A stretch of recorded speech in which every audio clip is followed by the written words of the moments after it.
In any city, in any country, go to any mental institution or halfway house you can get yourself to.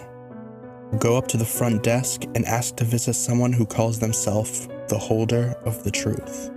Should the person you find at the front desk not respond, you may repeat yourself up to 2 more times. If you do not receive a response after the 3rd time, you must leave the building immediately and never return, as you may have garnered the attention of something that does not want you there. Should the desk clerk respond with a look of abject apathy, they will stand up and motion for you to follow them. Once you have followed them, they will end up guiding you through a door labeled as employees only.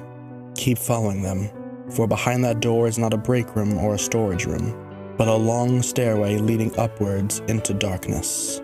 The stairway will smell of dirt and decay, and the walls will be lined with cracks and vines. The clerk will hand you a flashlight, but you must refuse it. After you do so, they will leave back through the door, leaving you to ascend into the darkness. As your path grows darker, you will begin to hear faint whispers all around you as your vision fades. Whether you choose to listen to them will impact your judgment when you reach the top. For in spite of who and what you seek, the very air is filled with lies. Lies crafted to steer you off the path of the object. By the time you reach the top of the stairs, your vision will have greatly adjusted to the darkness, and you will be greeted with a long hallway which you cannot see the end of. The walls are lined with evenly spaced rooms, small enough only to fit a single stone statue. Standing just as tall as you, they are of a robed figure with a book in their hands. The hood of the statue contains a darkness that even your now adjusted eyes cannot see through. Each of these statues bear the resemblance of the holder you seek, but only one of them is the true holder of the truth. The rest will lie to you. Some will tell you everything you could ever want to hear, while the others will tell you supposed truths that you have spent your entire life dreading. Either way, you will believe them wholeheartedly, and these lies will permanently warp your view of reality and ruin your life, as the knowledge you think you have will drive you mad one way or another. But all is not lost if you choose the wrong statue. To obtain the object and hear the holder's tale, there is a simple ritual you must follow, a specific set of questions you must ask each statue you encounter. If you fail to swiftly abandon the statue that answers incorrectly, you will become vulnerable to their lies, and there will be nothing left to save you by then. First, you must ask them what they hold. No matter what, they will give you the same answer without fault: the truth. Next, you must ask them a question about yourself. If they hesitate before answering or answer incorrectly, you must interrupt them by saying, "You do not hold what I seek. I apologize," and move on to the next statue. Should they answer your question swiftly and without fail, you must then ask them for the date. The correct answer is today 0. Should they provide an actual calendar date, bid them the same farewell as mentioned previously. The penultimate question you will need to ask is, do we have a future? What their exact answer will be is unknown, but it will be a long-winded explanation of such. Perhaps even an entire story's worth of information. But should their long and confusing speech contain a definitive answer of yes or no, you must bid them farewell and continue your search. Should there be no discernible answer once they are finished speaking, you may move on to the final question of the ritual of identification. The final question is to simply ask their name. Should they say that they bear no name, you have finally found the holder of the truth. With that, you must ask the ultimate question for which you have sought them out.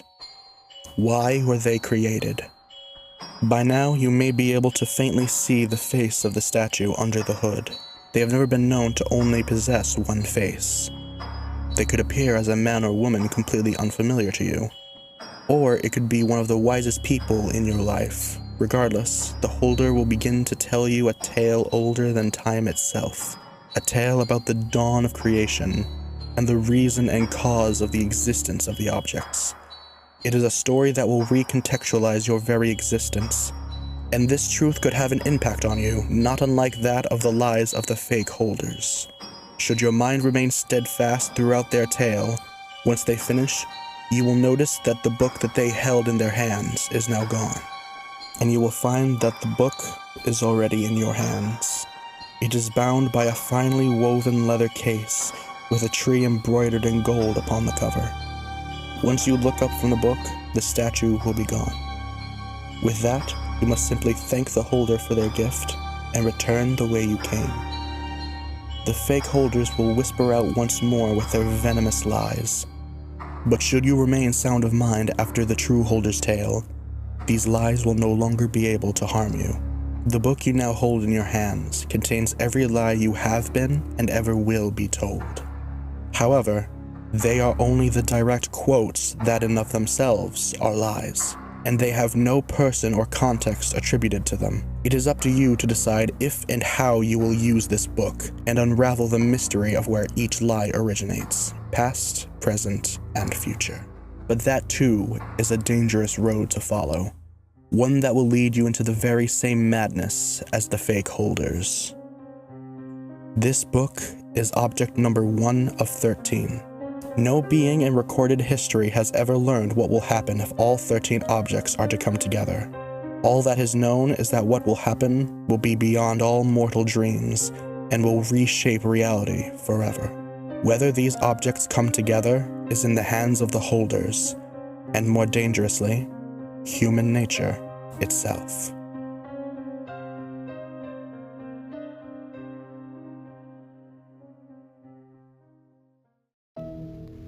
Hey strangers, it's Kano, and I wanted to thank you for watching today's video.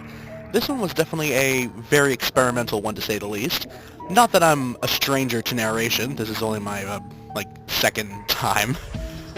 But if you're here, you're probably familiar with the creepypasta narration scene. But if you're not, hi, it's good to have you. Sit down, have a drink.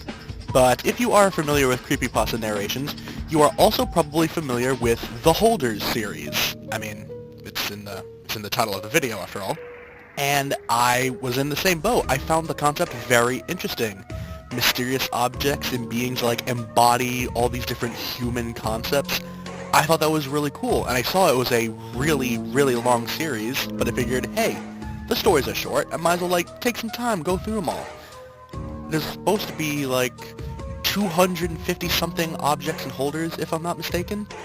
But then I came to find out it was very similar to the SCP Foundation in that it was a big community project, essentially.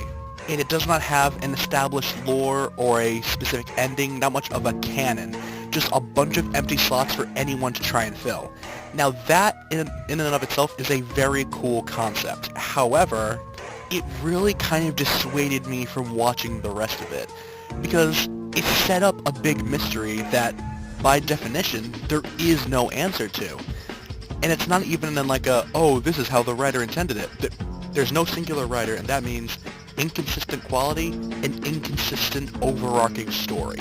And that is what inspired me to make this video in the first place. Just my own kind of retake on the concept. Taking my critiques for the stories and trying to just rework it into something, I don't know, just more something I would more personally enjoy, I guess. That's the best way I can put it. But yeah, aside from that, I'm sure you could notice that 13 objects is much less than 200 and whatever. Because, if you guys do like this and do want me to continue, I don't want to overdo it. So yeah, that's closing thoughts. Now for the obligatory outro stuff that everyone is probably morally and contractually obligated to do. So, subscribe, I think turn on notifications. I mean, in my experience, those things are actually really weird. Use code OddFuture in the Fortnite item shop. Yeah, I'm sure that's some whiplash. It's just OddFuture, all lowercase, no spaces. And with that, I bid you all farewell for now. And I'll see you all in whatever the hell I come up with next. This is Kano, signing out.